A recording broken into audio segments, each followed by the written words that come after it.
guys, it's Haley. Welcome back to my channel. So if you didn't already know, I am going to Walt Disney World in July from the 7th to the 13th.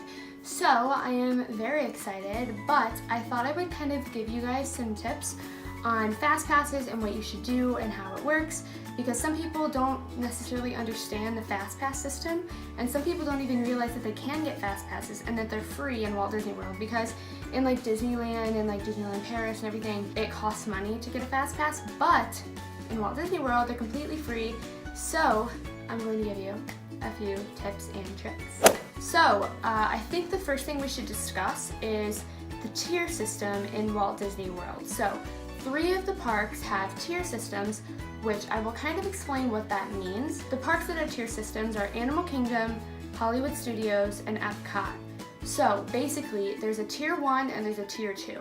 Tier 1 are like the more popular rides, and there's certain rides that are tier 1, and tier 2 is pretty much everything else in the park that is a ride that you can get a fast pass for. So Animal Kingdom, we'll start with that. So the tier 1s in Animal Kingdom are Flight of Passage and Navi River Journey and Pandora. Everything else in the park is tier 2, so like Dinosaur and Everest and Kilimanjaro Safaris and Cali River Rapids, and all of the other rides are tier 2. And then in Hollywood Studios, the tier 1 rides as of right now are all of like the rides in Toy Story Land. So Slinky Dog Dash, Alien Swirling Saucers, I'm pretty sure is tier 1, and then Toy Story Mania, I think, is a tier 1. And then everything else in Hollywood Studios is tier 2, which is like Rock and Roller Coaster and Hollywood Tower of Terror. And I think meeting people, like you can meet, sometimes you can get fast passes to like meet characters, so those are most likely tier 2 because they're not rides, or they're not like the more popular rides. And then in Epcot, the tier 1 rides are Frozen Ever After, Soarin', and Test Track. So those are tier 1, and then everything else in Epcot is tier 2. So the Grand Fiesta Tour in Mexico, but you don't need a fast pass for that, I'm telling you right now. The Seas with Nemo and Friends, Living with the Land, what a ride. Figment, Journey into Imagination, everything else in Epcot that is a ride is tier 2. So kind of like how the tier system works and what you have to take into account when booking your fast passes. So for tier 1 and 2, you can only get 1 tier 1, and then you can get 2 tier 2s, because when you book your fast passes, at the time you book them, for each park for each day, you can only get like 3 fast passes per day. But once you run out, you can get more, and I'll explain more of that later. But kind of how it works with the tier system. So say you were at Animal Kingdom and you wanted to get 3 fast passes. This is kind of what we're gonna do when we get our fast passes for Animal Kingdom. I think when you're taking into account either, because you want to get a tier 1 for sure because it's Pandora and you really want to ride those. So there's Flight of Passage and there's Navi River Journey. So my recommendation is to get Flight of Passage over Navi River Journey, and if you have extra magic hours, try to ride Navi River Journey during those extra magic hours, because Flight of Passage is a much harder thing to get. I've never gone on Navi River Journey, we didn't have time to do it during our trip, but I did go on Flight of Passage, and it is so worth it. It is the best ride at Disney, hands down. Amazing, the technology is incredible. It's beautiful, it's breathtaking, you will be shaking when you leave the ride.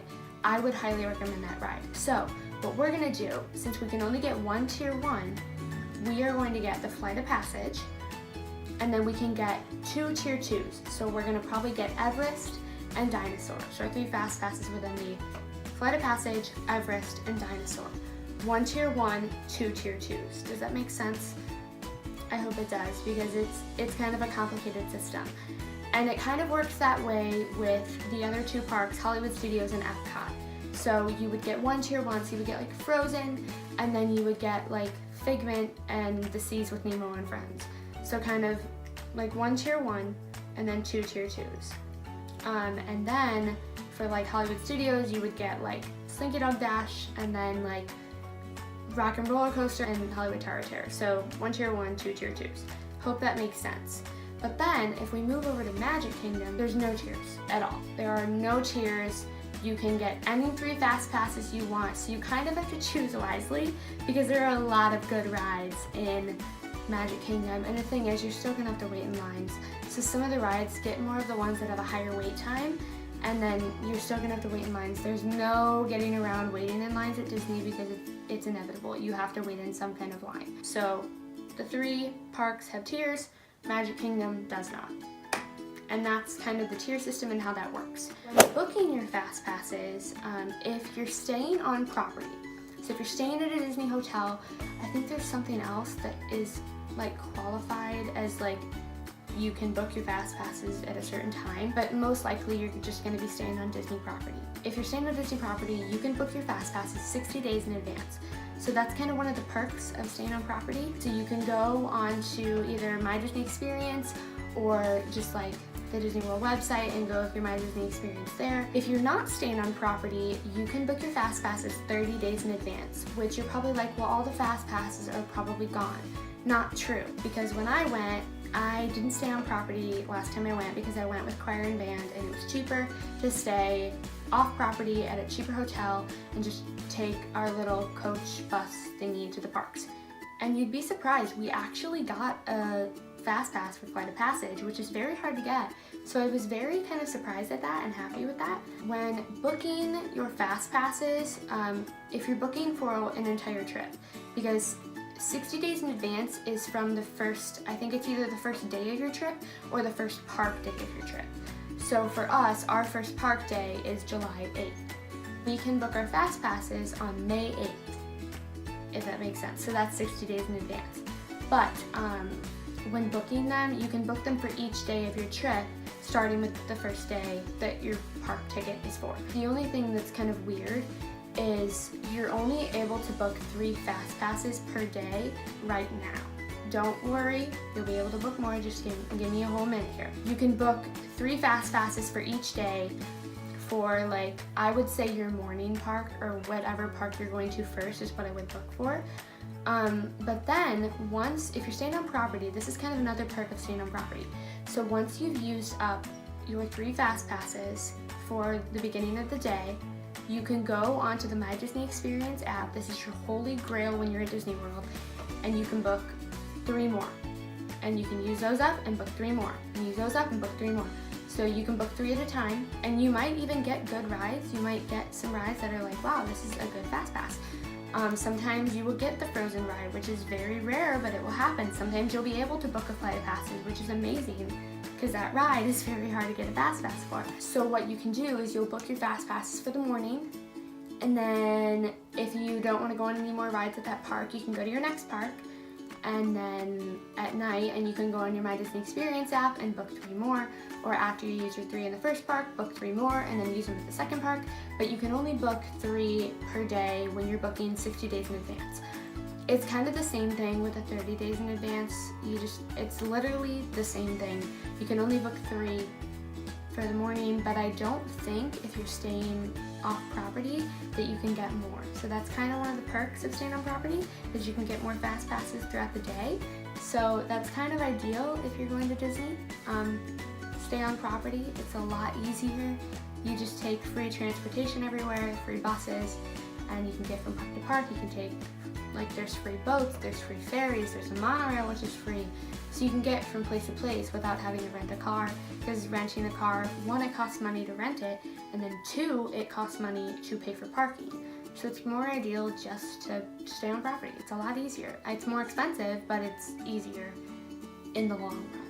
So normally with your FastPasses, once you book them, they will have like an hour interval. So say you book a FastPass for Flight of Passage. Normally the time frame is an hour that you have to get to it and get on it. So it'll be like from 10:55 to 11:55 is your time frame. Now there are grace periods, and sometimes they'll let you go on even if you're late. Come up with a good excuse.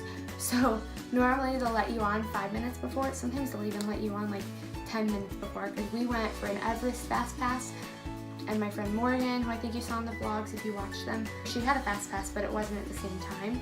So they just let her on because we were going on, and it was fine, and it was all good. So 5 minutes before or 10 minutes after. Now, sometimes you can come up with good excuses and they will let you on, because Michaela, my best friend, she went with me when we went to Disney last time. Her family, Michaela actually stayed later than I did. She stayed with her family because her family went down to Disney when we went down to Disney, and she just stayed with her family and flew home with them. So her family was late. They were like 3 hours late for FastPass because they were just tired and they didn't want to get up, and they took their time in the morning. They get to the park, they get to the FastPass, and Gabe, Michaela's little brother, was like, "We missed our FastPass, I'm sorry. We had family troubles." And they were like, "Yeah, go ahead, you can go," and they let them on 3 hours late for their FastPass. And sometimes they will be like courteous if you say, "Listen, we had bus troubles, like our bus took forever to get here, I'm sorry, we couldn't make it," and then they'll say, "No, that's fine, go ahead, go on the ride."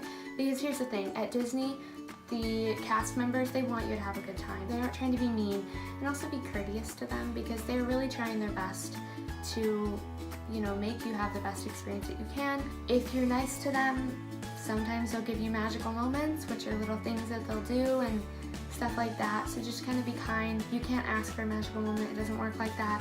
You just have to be nice, and then maybe they'll give it to you. If you have anything that you want to know about Disney that I might know, if I know it, I will try to make a video on it. If I don't know it, I am sorry. I can do my research, and I can look it up, and I can figure out how it all works. I think I have a decent understanding of Disney and how it works, and I've learned a lot more just from my last trip to now, just watching videos and kind of understanding the parks a little more and understanding how things work and all that. So if you enjoyed this video, make sure to give it a thumbs up. Comment down below, like I said before, anything you want to know about Disney. I will make a video on it if you want me to. I want to try to help you guys as much as I can, and I think it's good to have multiple perspectives on certain subjects and have like personal stories that kind of help you understand it a bit more. Subscribe to my channel if you're not already. I will be going to Disney. I'll be doing vlogs. It won't be until July, but kind of stick around. I'll be doing some Disney videos, some stuff like that. Thank you guys so much for watching, and I will see you guys next time. Bye!